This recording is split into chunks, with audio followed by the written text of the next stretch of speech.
Welcome back after break جی. آج کے programme میں ڈسکشن کو آگے بڑھاتے ہوئے ہمارے ساتھ موجود ہیں مزمل اسلم صاحب, who's adviser on finance to C M K P کے. مزمل صاحب کا بہت بہت شکریہ کہ آپ نے ہمیں جوائن کیا.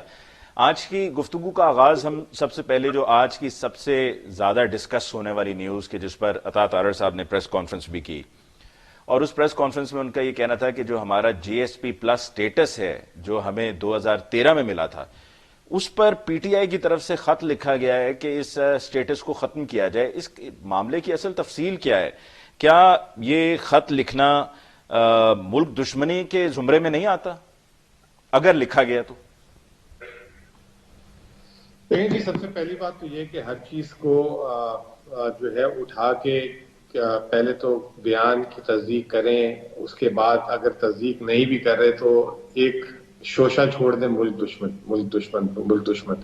بیسیکلی ان کا بس نہیں چل رہا. یہ جو ہے بس ہمیں جو ہے کوئی پاکستان کا سب سے بڑا دشمن بنانے کے لیے کسی بھی حد سے گزر سکتے ہیں. عطا تارڑ جب تک تو وہ اپنی جماعت کے ترجمان تھے, وہ اس طرح کی حرکتیں کر سکتے تھے اور وہ سیاست کر سکتے تھے, لیکن آج انہوں نے جو ہے انفارمیشن منسٹری کا پلیٹ فارم یوز کر کے یہ فیک نیوز دی اور بغیر ثبوت کے دی, جس کی جو ہے جتنی بھی جسے کہتے ہیں تنقید کی جائے وہ کم ہے, اور نہایت ہی غیر ذمہ دارانہ انہوں نے حرکت کی ہے, اور جس کی مذمت بھی ہونی چاہیے. بلکہ ان کی جو ہے سب سے پہلے تو کھچائی کرنی چاہیے ان کے وزیر اعظم کو, اور اگر انہوں نے اپنے وزیر اعظم کے کہنے پہ کیا ہے تو پھر جو ہے ان کی بھی مذمت کرنی ضروری ہے. وہ انہوں نے جو ہے یہ بیان دیا. سب سے پہلے تو میں پی ٹی آئی کی معاشی ٹیم کا حصہ ہوں جی, اور جو میں جو ہوں, اگر یہ چیز ایسی ہو تو کسی نہ کسی طریقے سے میری نالج سے گزرے بغیر نہیں جا سکتی, میری ایٹ لیسٹ نالج میں ہوتی. ابھی آپ کو یاد ہوگا کہ آج سے 2 ہفتے پہلے جو ہے پی ٹی آئی نے جو خط لکھا تھا آئی ایم ایف کو, جی ہاں, اس کو ہم نے جو ہے خط لکھا اور اس کے بعد فوری اطلاع بھی دی میڈیا کو. اگر کوئی ہمیں ایسی چیز کرنی ہوگی, کوئی خط و خطابت کرنی ہوگی اور ہمیں ضرورت ہوگی تو ہمیں کوئی چھپ کے کرنے کی ضرورت نہیں ہے. ہم جو ہے باقاعدہ قانون کے اور جو پاکستان کے مفاد, سب سے پہلے تو پاکستان کا مفاد ہے, اور اس کو سامنے لاتے ہوئے جو ہے رکھتے ہوئے جو ہے سارے کام کریں گے. اور یہ وہ پی ٹی آئی کے بارے میں بات کر رہے ہیں جس نے ایکسپورٹس کو $24 ارب سے $32 ارب کر دیا, اور یہ پی ڈی ایم میں آ کے انہوں نے اس کو $32 ارب سے $27 ارب کر دیا. تو یہ اپنی ناکامیاں, اور جب آتے ہی کہ کسی طریقے سے توجہ ادھر ادھر ڈالیں, کیونکہ ابھی آئی ایم ایف آ گیا ہے تو کوئی اگر ناکامی ہوتی ہے ان کو یا کوئی اچھے مذاکرات نہیں کر پاتے تو یہ ابھی سے ہی اس کا ایک ماحول بنانے کی کوشش کر اچھا رہے اس ہیں. پہ قدر کلامی کے لیے معذرت, بات اپنی کمپلیٹ کیجیے گا مزمل صاحب, لیکن یہ اس بیک گراؤنڈ میں ہو رہا ہے کہ جب آپ کو یاد ہے کہ ایک ٹیلی فون کال لیک ہوئی تھی کہ جس میں شوکت ترین صاحب بات کر رہے تھے تیمور جھگڑا صاحب سے, اس کے علاوہ لغاری صاحب سے, محسن لغاری صاحب سے ان کی بات ہو رہی تھی, اور اس میں یہی آئی ایم ایف کے معاملے کو ڈسکس کیا جا رہا تھا. پھر اس کے بعد further on I M F کا ابھی ریسنٹ جو خط لکھا گیا, اور اس سے پہلے کہ جو بانی پی ٹی آئی کا انٹرویو چھپا تھا اکانومسٹ میں, اس کو بھی لے کر بات ہو رہی ہے کہ جی, اور اس کے علاوہ بھی دیگر معاملات کے امریکہ میں اور ویسٹ میں پی ٹی آئی کے لابسٹ موجود ہیں. پی ٹی آئی نے ایسی فرمز کو انگیج کیا ہوا ہے جس کا مقصد یہ ہے کہ پی ٹی آئی کے نیریٹو آگے ویسٹ میں پہنچایا جائے, اور اس سارے بیک گراؤنڈ میں یہ آج کی بات ہو رہی ہے جی ایس پی پلس سٹیٹس کی, جس میں آپ کا خط بھی ابھی ریسنٹ خط بھی آئی ایم ایف کا. میری بات سنیں نا, آئی ایم ایف کے خط کو تو سامنے بیٹھا ہے نا آپ کے بندہ جس نے پریس کانفرنس کی, آپ بتایا سب کو اور اس کا پس منظر بھی دیا. لیکن سب سے پہلے تو آپ کلیئر ہو جائیں ایک چیز پہ کہ یہ جو تیمور جھگڑا اور شوکت ترین صاحب کی بات ہو رہی تھی, تیمور, آپ واپس اس ٹیپ کو کبھی موقع لگے تو سنیے گا, اس میں یہ بولا ہے کہ میں نے مفتہ اسماعیل کو خط لکھ دیا. اب ایک صوبے کا وزیر خزانہ, وفاق کے وزیر خزانہ کو خط و خطابت ایک نارمل چیز ہے, اور اس میں اس نے کہا کہ میں نے خط میں لکھ کے بتا دیا ہے کہ اگر آپ ہماری جو رقم روکی ہوئی ہے, جو آج آپ نے سنا بھی ہوگا ہاں جی, علی امین صاحب کی پریس کانفرنس, وہ جو پوسٹ میڈیا انٹریکشن میٹنگ کے بعد, کہ شہباز شریف صاحب نے ایگری کیا ہے کہ آپ کے واجبات دے دیں گے. یہ وہی واجبات کا خط ہے جو آئی ایم ایف کو نہیں لکھا گیا تھا, وہ وزیر خزانہ صاحب کو لکھا گیا تھا. اور آج تک اس کے بعد آئی ایم ایف نے 3 ریویو دے چکا ہوا ہے پاکستان کو. آئی ایم ایف کو اگر ایسا خط ہوتا تو آئی ایم ایف اس پہ بولتا کہ جی ہاں ہمیں خط آیا ہے. ابھی جیسے ہم نے ایک خط لکھا تھا تو آئی ایم ایف نے آج سے 2-3 دن پہلے بولا کہ جی ہاں ہمیں خط ملا ہے، آپ کے سامنے ہے نا. یہ اس طرح کی، یہی تو میں کہہ رہا ہوں، غیر ذمہ دارانہ حرکتیں قیمتی کرنے کی وجہ سے انہوں نے ملک کو نقصان اتنا پہنچا دیا. پچھلی دفعہ پی ڈی ایم کی حکومت میں آئے پہلے انہوں نے غلط معاشی اشاریے دے دیے، غلط اکانومی کی پکچر دے دی تاکہ ہمیں کیا کر سکیں. اس کے نتیجے میں کیا ہوا، ڈالر 180 سے ہو گیا 300 روپے، شرح سود 11% سے 22% ہو گیا، ریمیٹنسز 32 ارب ڈالر سے 27 ارب ڈالر ہو گئی، ایکسپورٹ 32 ارب ڈالر سے 27 ارب ڈالر ہو گئی، جی ڈی پی 6% سے یہ منفی ہو گئی. تو یہ تو بیچارے جو ہے کسی طریقے کا انہوں نے حکومت بھی جو ہے جس طریقے سے لی ہے، اب تو یہ بھی نہیں بولیں گے مانگا تانگا، یہ تو چینا چھانی والی حکومت جو ہے انہوں نے لی ہے. اب اس سے نظریں ہٹانے کے لیے الٹی سیدھی باتیں. اب عطا تارڑ کو کہنا کہ یہ خط پروڈیوس کرے جو ہم نے لکھا ہے، کہاں لکھا ہے، کس کو لکھا ہے.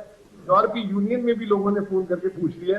تو اس کی کوئی ہے، کوئی سزا ہے، جزا سزا ہے، یا صرف جو ہے یہ جو. اچھا یہ بتائیے گا مزمل صاحب کہ عطا تارڑ صاحب تو کوئی اکانومی کے ایکسپرٹ نہیں ہیں، آپ تو اکانومی کو سمجھتے ہیں، یہ بتائیے کہ جی ایس پی پلس اسٹیٹس ہمارے لیے کتنا ضروری ہے؟ دیکھیں جی، جی ایس پی پلس اسٹیٹس جو ہے یہ یورپین ممالک نے اس طرح ان ممالک کو دیا ہوا ہے جو لیسٹ ڈیولپڈ کنٹریز ہیں، جہاں پہ یعنی کہ وہ ان کی نظر میں غریب ملک ہیں اور ان کی ایکسپورٹس کو سپورٹ کرنے کے لیے دیا ہوا ہے. جی ایس پی اسٹیٹس جب سے یہ جو رینیو ہوا ہے تو پاکستان کی ایکسپورٹس جی ایس پی اسٹیٹس کی وجہ سے ایک جگہ پہ اسٹیگننٹ ہوئی ہے، اس کا ہم نے کوئی بڑا فائدہ بھی نہیں اٹھایا، بلکہ بس وہ ایک ایکسس بنی ہوئی ہے. اب بات یہ ہے کہ یورپین یونین جو ہے اس کے اپنے قواعد ہیں، قانون ہیں.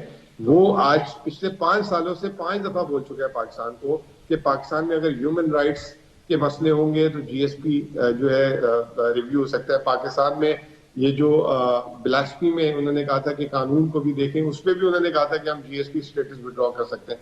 تو وہ ان کے اپنے کرائٹیریا ہیں جس کو وہ دیکھتے رہتے ہیں ہیومن. پھر آپ کی صحافیوں کی تنظیم پہ بھی انہوں نے بھی پچھلے دنوں جا کے، آپ کو یاد ہوگا آج سے 2-3 مہینے پہلے یا 6 مہینے پہلے جب پی ڈی ایم کی حکومت تھی تو یورپین یونین نے ایک بیان داغا تھا. تو اس وقت سارے صحافیوں کو بھی آپ کہتے تھے کہ غدار ہے، کیونکہ انہوں نے کہا تھا آزادی صحافت پہ اگر پاکستان میں مسائل ہوں گے تو جی ایس پی اسٹیٹس کے مسئلے آئیں گے. تو ایک چیز یہ جو ہے مطلب کوئی ہو نہ اور زبردستی اس کو ہوا میں بنا دی جائے، یہ نہایت ہی شرمندگی کی بات ہے. اور بڑا جسے کہتے ہیں کہ میں واپس سے کہوں گا، یہ عطا تارڑ اب جو ہے پی ایم ایل این کے جو ہے انفارمیشن سیل سے بات نہیں کر رہے، یہ جو ہے وزارت جو اطلاعات جو ہے ادھر سے بات کر رہے ہیں. یہ بڑی آگے جائے گی، اگر وہاں سے تردید آ گئی تو یہ کیا کریں گے. یہی حرکت اسحاق ڈار نے کی تھی. اسحاق ڈار صاحب نے جو ہے جب آئی ایم ایف پروگرام نہیں ہو رہا تھا تو آئی ایم ایف پہ الزام لگا دیا کہ جی وہ سینٹ کے اس کے اوپر کھڑے ہو گئے کہ یہ پاکستان کی سیکیورٹی کمپرومائز پہ جو ہے بات کریں میزائل پروگرام پہ، اس لیے ہمیں پروگرام نہیں دے رہے. آئی ایم ایف نے پہلی دفعہ تاریخ میں خط لکھا، لیکن میڈیا نے مجال نہیں تھی، میڈیا کو اتنا کنٹرول کیا ہوا ہے یا میڈیا کو اتنا مطلب انہوں نے مینج کیا ہوا ہے کہ میڈیا اس پہ اگر اس کا 1% بھی ہو جاتا تو ہمارا تو آپ لوگ پتہ نہیں ملک دشمن کیا پتہ نہیں کیا کیا بنا دیتے. اچھا پھر اس کے بعد انہوں نے دوسری حرکت کی، جب انہوں نے جو ہے کے پی اور پنجاب کے الیکشن نہیں کرانے تھے، الیکشن کمیشن کو فنڈ نہیں تھی، پھر انہوں نے بول دیا کہ جی آئی ایم ایف نے منع کیا ہے، آپ کا بجٹ کا سارا بڑھ رہا ہے، الیکشن نہ جاؤ تو ہم فنڈ. پھر آئی ایم ایف نے خط لکھا اور وہی ان کی حرکتوں کی وجہ سے 10 مہینے آئی ایم ایف نے پروگرام نہیں دیا. وہ کسی کو نہیں پتہ لگ رہا. پھر پروگرام اس وقت ملا جب وہ عمران خان سے ملے، اور عمران خان کے اس وقت 200 کیسز تھے. عمران خان نے کہا جی بسم اللہ کریں، پاکستان کا مفاد پہلے. اور ابھی بھی یہ دوسری قسط جاری ہوئی، وہ پی ٹی آئی سے جب تک ملے نہیں انہوں نے قسط نہیں جاری کی. لیکن ان کے گناہوں پہ پردے ڈالے جاتے ہیں، اور جو ملک کی خاطر ساری چیزیں کر رہے ہیں ان سے منسلک نہ بھی چیز ہو تو ان پہ داغ دی جاتی ہے. یہ تو ایک نہایت ہے جسے کہتے ہیں کہ اب یہ گھٹیا پن پہ اتر آئے ہیں، اور اب پھر اس کا جواب پھر ان کے ساتھ اسی زبان میں دینا پڑے گا، اور کیا کریں ہم. اچھا مزمل صاحب یہ بتائیے گا کہ کے پی کے جو معاملات ہیں فائنانس کو لے کر کتنے بڑے چیلنجز ہیں جس کا سامنا ہے کے پی کے گورنمنٹ کو، اور کیا یہ جو رقم وفاق سے ملنی ہے جس میں پہلے بھی وفاق سے کہا جا چکا ہے کہ یہ ہمارا حق ہمیں دیا جائے، جو I believe N F C awards کے تحت صوبے کا بنتا ہے، وہ نہیں ملا، تو اب بھی اگر نہ ملا، تاخیر اس میں ہوئی، کیونکہ شہباز شریف صاحب نے تو کہہ دیا ہے کہ جی دیں گے، لیکن کب دیں گے یہ نہیں بتایا، تو اس میں تاخیر اور اس کا نہ آنا کتنی مالی مشکلات پیدا کر سکتا ہے کے پی کے گورنمنٹ کے لیے؟ دیکھیں سب سے پہلی بات تو یہ کہ اگر 18ویں ترمیم کے تحت پیسے مانگ رہے ہیں، کوئی امداد نہیں مانگ رہے، ٹھیک ہے نا. اور 18ویں ترمیم کے تحت ان کے جو پیسے بنتے ہیں ان کو دینے پڑتے ہیں، اور وہ دیتے بھی ہیں. امداد مانگی تھی بلاول بھٹو نے پچھلے سال جب سندھ میں سیلاب آئے تھے، اور دھمکیاں لگائی تھی کہ بجٹ میں اتنے پیسے رکھو ہمارے لیے، فالتو پیسے رکھو. امداد مانگی تھی کووڈ کے زمانے میں یہی سندھ نے کہ جی ہمیں اتنے پیسے دیں، ہمارے پاس پیسے بانٹنے کے لیے نہیں، وفاق میں ویکسین کے پیسے بھی ہمیں دیں. پھر یہاں تک ہو گیا کہ جب وہاں پہ ٹڈی دل کا اٹیک ہو گیا، اس کے بھی پیسے ہم سے مانگتے تھے. تو یہ اپنے بجٹ سے اپنے کوٹے سے اوپر پیسے مانگتے تھے. کے پی نے الحمدللہ اپنے کوٹے سے اوپر کبھی پیسے نہیں مانگے، ٹھیک ہے نا. جو اس کا کوٹا ہے آبادی کے تناسب سے، اب اس کی آبادی بھی جو ہے نا پہلے 14.5% تھی، اب وہ ہو گئی ہے 19.5%، یہ فاٹا مرج ہونے کے بعد. اب سیدھی سی بات یہ کہ جو 18ویں ترمیم آپ نے جس کا بڑا کریڈٹ لیتے ہیں، اس کے حساب سے جو تقسیم ہے وہ کر دیں، ٹھیک ہے نا. اگر آپ نہیں کر رہے تو پھر وہ یہ کہ صوبے کے پاس دوسرے صوبوں کے مقابلے میں ویسے وسائل نہیں آ رہے، اور آپ اس کا حق مار رہے ہیں. اب اس کے حق میں آواز اٹھانا بھی اگر جرم ہے تو یہ کرتے رہیں گے بھائی، یہ جرم تو مطلب عبادت کے طور پہ کریں گے، ٹھیک ہے نا. کیونکہ یہ پاکستان میں آج 60 روپے یونٹ بجلی ہے، اور کے پی سے 2 روپے یونٹ بجلی جاتی ہے. پاکستان کی جو بجلی کا ایک تہائی حصہ جو ہے نا کے پی سے جاتا ہے. آج یہ 2 روپے والی بجلی نہ جائے نا تو یہ 60 روپے والی بجلی آپ کو 100 روپے میں بھی نہ ملے.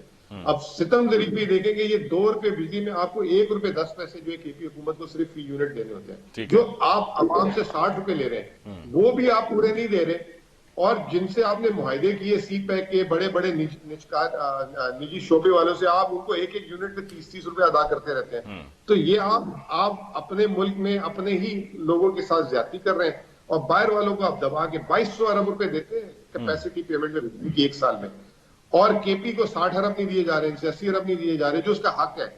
اور مزے کی بات یہ ہے کہ کے پی میں اتنے پانی کے وسائل ہیں کہ آج پوری پاکستان کی بجلی جو جتنی ریکوائرمنٹ ہے یہاں سے بن سکتی ہے، یہ 2-4 روپے یونٹ میں، جو عوام پہ بھی بوجھ ڈالا ہوا ہے. تو یہ چیزیں ہیں اور یہ ان کو دیکھنی پڑے گی. ٹھیک ہے. اچھا، صحت کارڈ کی بھی میں آپ سے بات کرنا چاہ رہا تھا، لیکن اس سے پہلے ایک بریک لیتے ہیں جی. بریک کے بعد واپس لوٹ کر آئیں گے تو صحت کارڈ پہ بات کریں گے، اور اس کے لیے کیا کے پی کی گورنمنٹ کے پاس فنڈز ہیں یا نہیں، اس پہ بات ہوگی ایک بریک کے بعد.